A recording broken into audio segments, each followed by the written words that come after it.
Hello दोस्तों, स्वागत है आपका एक revamped mains a day programme के अंदर, जहां 2024 मेंस की तैयारी को हम आपके लिए आसान बनाने की कोशिश करेंगे।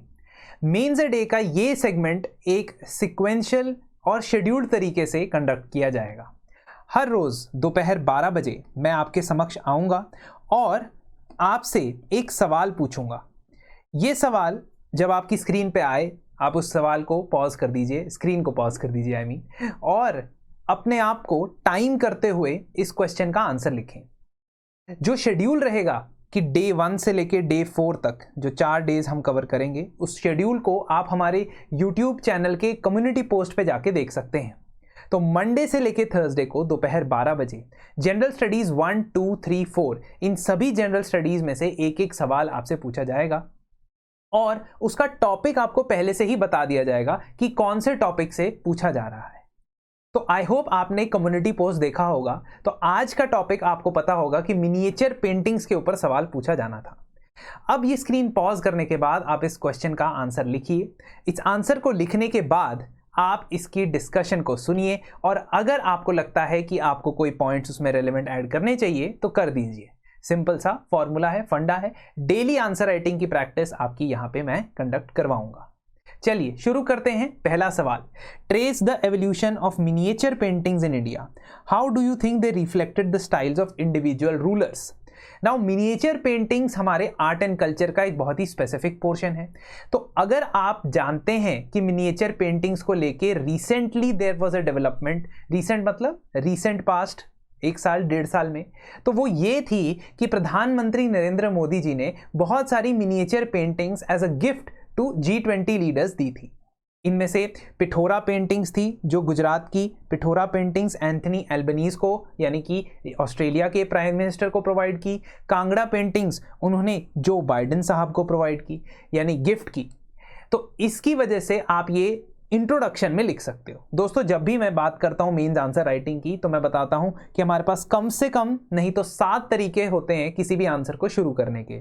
7 तरीकों में से हर सब्जेक्ट के लिए it may differ, but generally speaking 7 तरीकों से आप कोई क्वेश्चन का आंसर स्टार्ट कर सकते हो। That includes number 1 data, second is index, ranking और रिपोर्ट, ठीक है। थर्ड इज डेफिनेशन, और ये प्रायोरिटी में डेफिनेशन बहुत नीचे आएगी, लास्ट प्रायोरिटी जब कुछ भी नहीं पता होगा तो, है ना। फोर्थ इज हिस्टोरिकल सिग्निफिकेंस या historical background of a particular event, ठीक है। Fifth is any current contemporary event that has triggered this question, ठीक है। Sixth is any constitutional article और any constitutional provision which you can start, खासतौर पे ये GS2 में होता है।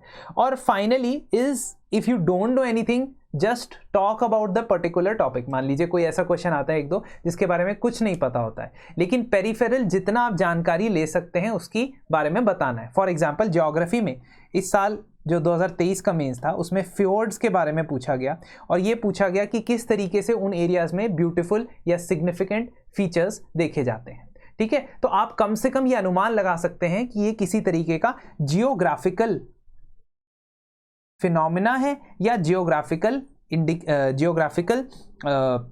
लैंडफॉर्म है, ठीक है। तो अगर आपको एग्जैक्ट स्पेसिफिक्स भी नहीं पता है तो ट्राई करना है कि क्वेश्चन में जो पूछा गया है उसे समराइज किया जाए। तो ये लास्ट रिजॉर्ट वाला तरीका होता है जब आपको कुछ ना पता हो आंसर का, लेकिन हम तैयारी इतनी करेंगे कि आपको मैक्सिमम चीज़ों के बारे में, ज़्यादातर चीज़ों के बारे में जानकारी रहेगी। तो चलिए, इंट्रोडक्शन में आपने एक करंट या कंटेम्पररी रेलेवेंस दे दिया उस सवाल को कि ये इसलिए हम इसके बारे में ज़्यादा चर्चा कर रहे हैं क्योंकि ये गिफ्ट दिए गए थे। उसके बाद जब आप एवोल्यूशन की बात करेंगे तो आपके पास 2 ऑप्शन हैं, या तो आप पॉइंट बाय पॉइंट एवोल्यूशन लिख दे जैसे यहाँ पे लिखा हुआ है, ठीक है, या आप अपने आंसर को एक फ्लो चार्ट के अंदर बना सकते हैं। नाउ द प्रॉब्लम इज कि अगर आपने इसकी प्रैक्टिस पहले नहीं की होगी तो आपको स्पेसिंग की प्रॉब्लम आएगी। स्पेसिंग इन द सेंस कि आप उसको या तो बहुत बड़े बड़े बॉक्सेस बना दोगे जिसके बाद जगह नहीं रहेगी और स्पेस कम हो जाएगी, या बहुत छोटे बना दोगे जिसमें आंसर के वर्ड्स नहीं आ पाएंगे आपके। तो इसलिए पहले क्या करना है, पहले वर्ड्स लिखने, उसके बाद उसके आसपास बॉक्स बनाना। ठीक है, don't try to make the box first and then write, क्योंकि क्या होगा कि यहाँ तक आते आते आपका आंसर जो है नैनो स्केल में जाने के, माइक्रो स्केल में जाने की तरफ चला जाएगा, है ना। तो हम मिनिएचर आंसर नहीं लिख रहे हैं, मिनिएचर पेंटिंग पे आंसर लिख रहे हैं।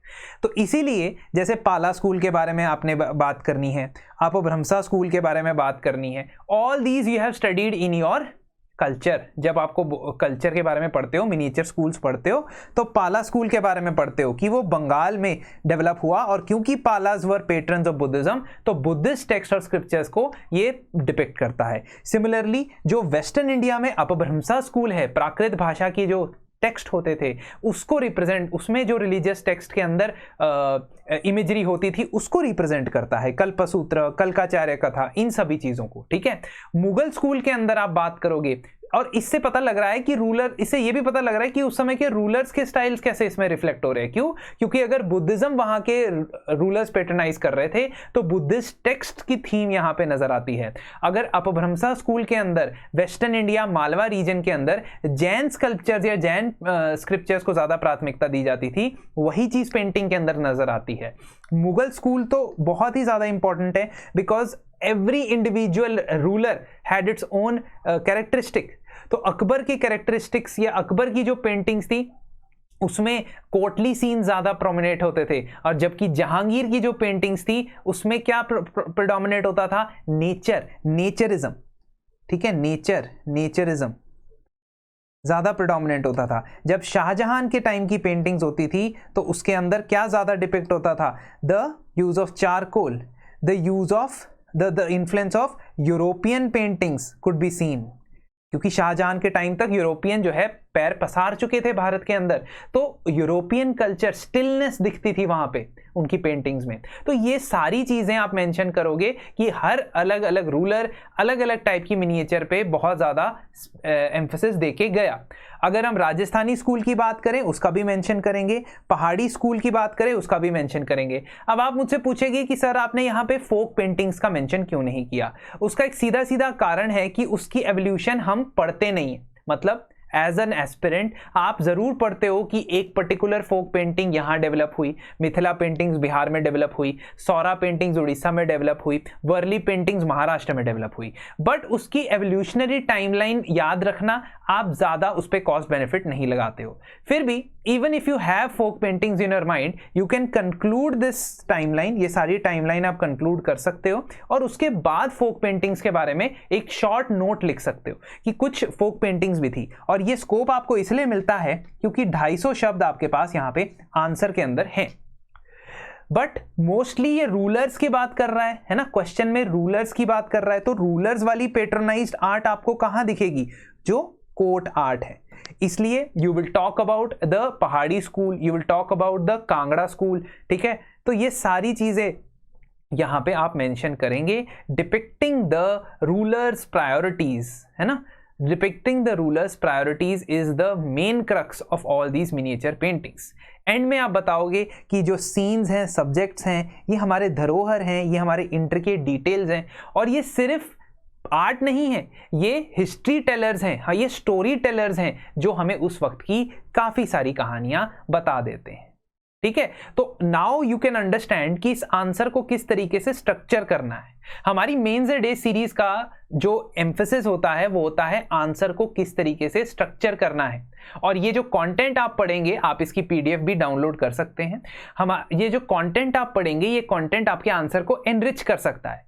हो सकता है कि आपने आंसर में ये सारे पॉइंट लिखे हों, बट जो हम चाहते हैं वो ये कि आप डेली प्रैक्टिस करें, रोज हमारे साथ आके Monday to Thursday at least practice करें, और जो वैल्यू एडिशन आपको यहां से मिल रहा है वो अपने आंसर्स के अंदर इनकॉर्पोरेट करें।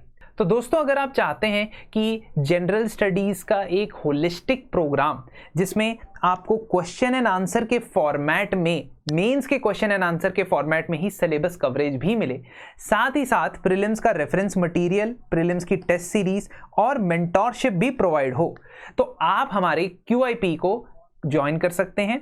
इस QIP का बैच 2 स्टार्ट हो चुका है, बैच 1 फुल हो चुका है। तो मेंस 24 कोड लगाएं, 10,200 रुपए में आपको ये कोर्स अवेलेबल होगा।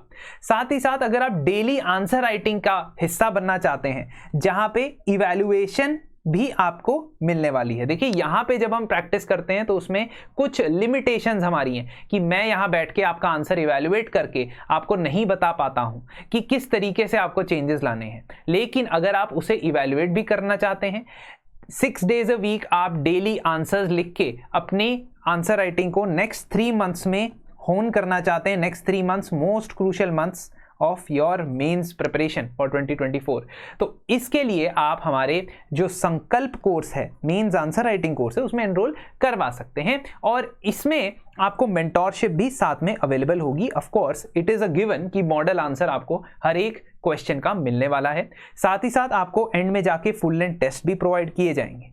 तो मेंस 24 कोड का इस्तेमाल करें। मेरी माने तो विद इवैल्यूएशन वाला कोर्स लें, because that is the main objective. यदि आप सेल्फ इवैल्यूएट करना चाहते हैं तो आप ये वाला विदाउट इवैल्यूएशन वाला कोर्स भी अवेल कर सकते हैं। तो मिलते हैं कल के सेशन में मेंस अ डे के।